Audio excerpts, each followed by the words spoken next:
வெண்பருத்தி நூலெடுத்து வாய் வெடிச்ச பூவெடுத்து நான் அணிஞ்சிட தொடுத்து வச்ச நடினமான மாலை இது.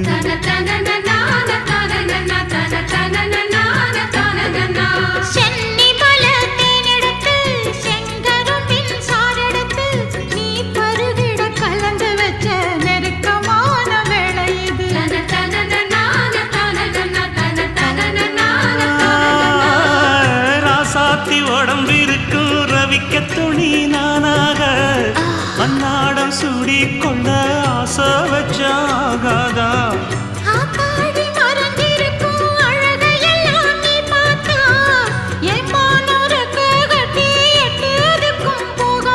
அடிச்சி சக்கரையே எட்டி நீயும் நிக்கிறையே நான் ஏங்கி ஏங்கி பார்க்கிற போறான்.